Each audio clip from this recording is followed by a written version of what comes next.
hozir O'zbekistonda buzilayotgan oilalarning 20% telefonni tufaylisidan buzilyapti deyapti. O'zbekistondek 30 millionlik katta davlatni buzilayotgan oilalarning 20%ni baloni sababi telefon. Qo'l telefoni. Nima qiladi? Erkak qandaydir bir o'ynashini topib gaplashadi. Qisqa maktublar yuboradi.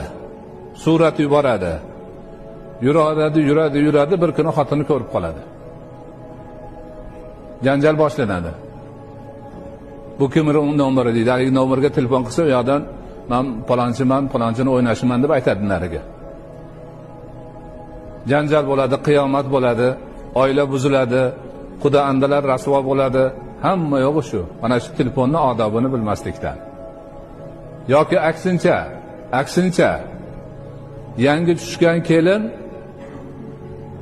o'zini gaplashib yurgani bilan o'sha to'yning kunini ertasiga gaplashib ko'chaga chiqib uchrashyapti.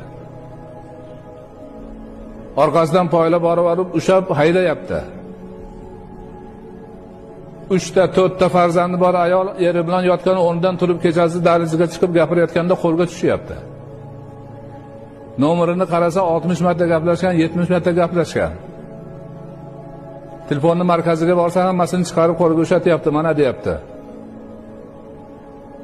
Mana odobni bilmaslik, musulmonchilik chegarasida turmaslik qanchalik kulfatlarni olib keladi.